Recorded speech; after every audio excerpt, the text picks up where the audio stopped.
It takes a wise man to ask the right questions, and a wise ass to give the wrong answers. Hey kids, welcome back to the channel. I'm Uncle Frank, hoping that you are having a great day, and in today's video, I'm going to sit back, relax, and have a conversation with you guys about Pokemon. Specifically, this was originally going to be a general overview of the Pokemon market in kind of its entirety, not just in terms of recent events in the market, but in terms of like its last 5 or so years worth of kind of movement. I wanted to talk about where money went, towards like the newer sets and such, how vintage compared to modern Pokemon, etc. But earlier today, I was actually browsing through TCG Player, eBay, and some other sites, and having some discussions with some folks. And I found some interesting data points on the market in general.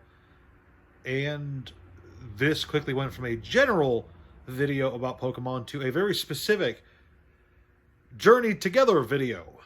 More specifically, a Journey Together Elite Trainer Box video, because I think the Elite Trainer Box situation is worth talking about.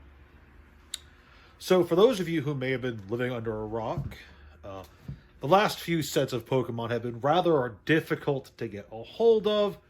People have been finding it harder and harder to find any product, not just at the local game store, but even at big box retailers like Target, Walmart, etc.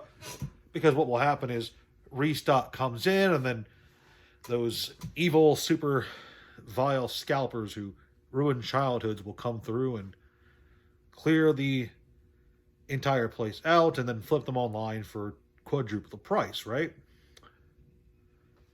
And for a lot of the recent sets, that has been true.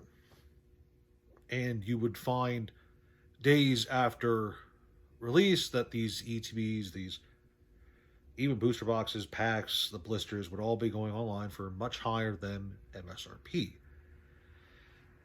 But if you're looking at the overall price of ETBs that are selling and being listed on places like TCG Player and eBay over the last few days, you're going to notice that the market is trending downwards for them. And specifically, you're starting to see listings pop up on TCG Player, for instance, where the sellers are trying to post minimum purchase amounts. And what does that mean? As that car passes by, well, it means that those sellers are trying to demand that if you buy from them, you must purchase at least 2 or more ETBs from them, or else they'll cancel your order.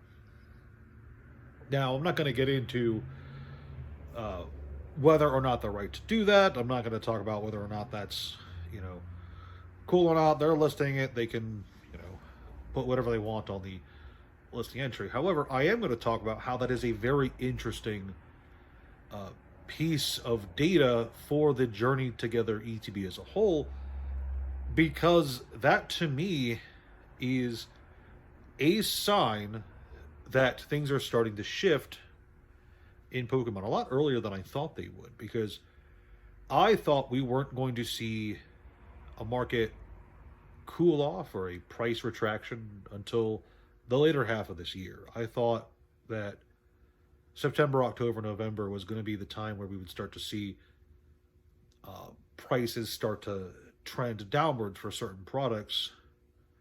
But it looks like, at the very least for the last few days, maybe this won't continue, but for the last few days, it looks like the ETBs, the Elite Trainer Boxes for Journey Together, are starting to trend downwards, and that some sellers are starting to get, maybe not desperate, but money sensitive. You see, when a seller puts out these minimum purchase requirements of, you got to buy 2 ETBs or I'll cancel your order, when they do that, that is because they are hounding for the margins. You see, these people aren't buying ETBs. They aren't stores. They aren't brick and mortar stores. They are buying these ETBs at retail from places like Walmart or Target or Kmart, I think is still a thing. Wherever you buy your retail priced Pokemon products, they're buying it there. And They're trying to flip it online for a profit.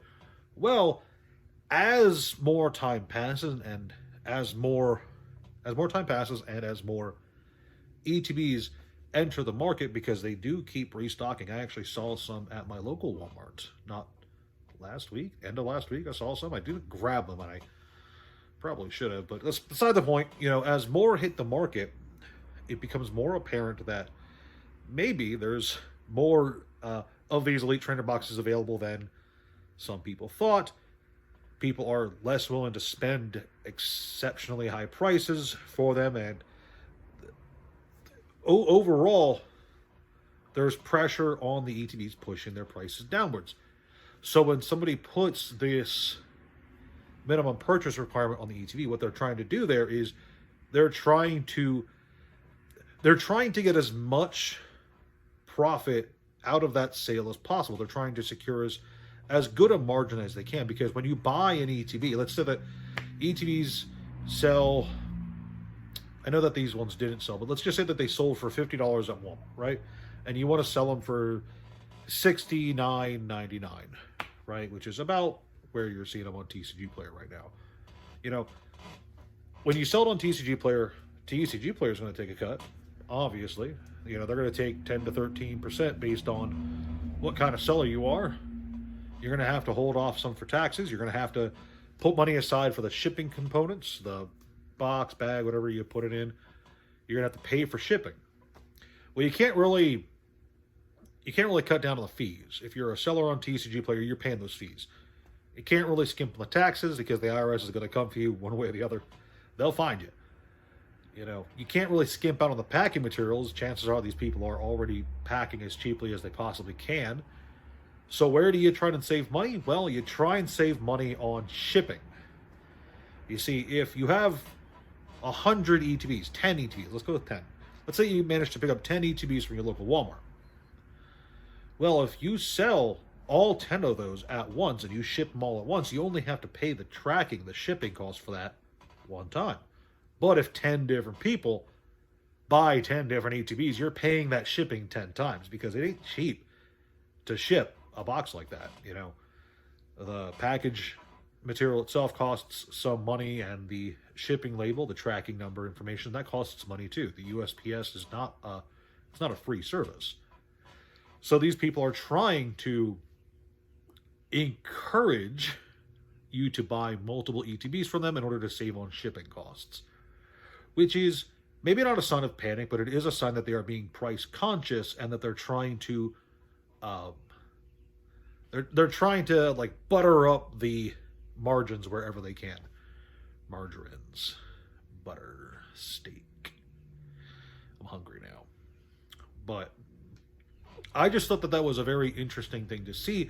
And it was also interesting for me to see that this is happening coinciding with the price fall off of the Journey Together ETBs. And this is only kind of happening with the ETBs because at big box retailers, they will stock ETBs frequently. They aren't stocking booster boxes, right? They aren't stocking sealed booster boxes.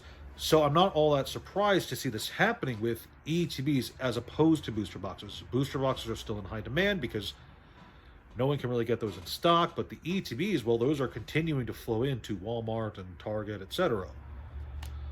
So as those continue to flow in, I think there's going to be more downward pressure pushing ETBs closer to that MSRP, that bottom line that everybody was buying at not all that long ago.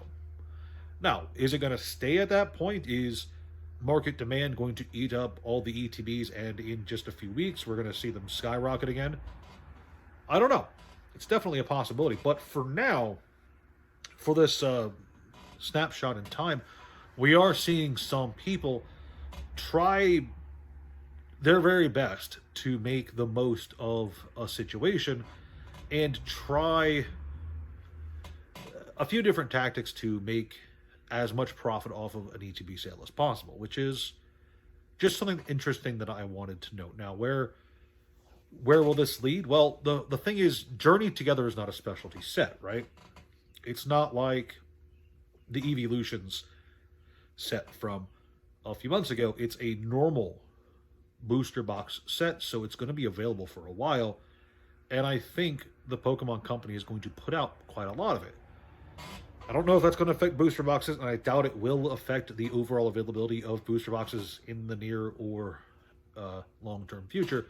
But at the very least, it does seem like, from my own, personal experience and from what I'm seeing online, that ETBs are definitely being affected by availability versus demand, which is just something to note and something to keep your eye on. So for all the people out there who are still talking about how Pokemon's getting too expensive and how you can't really easily get a hold of any product, well, just keep in mind that ETBs are cranking in the low 70s, high 60s right now, and you can get them for, that's not too much higher than MSRP, if I'm being completely honest. So, just keep an eye out there. We might be seeing, at the very least, these secondary products, these ETBs, trending downwards, trending closer to MSRP as time goes on, which,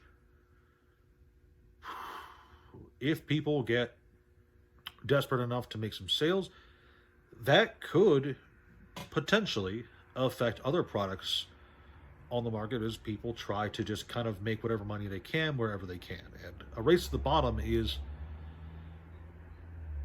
not out of the question, I suppose, is what I should say. So that's all I've got for now. It was something interesting that I saw today and was taking note of, and I was like, this could probably be a video. So there you guys go. That was the discussion for the day. I hope you guys enjoyed. If you did, leave a like, subscribe, leave a comment, all that jazz, and I'll see you guys on the next one. Ciao.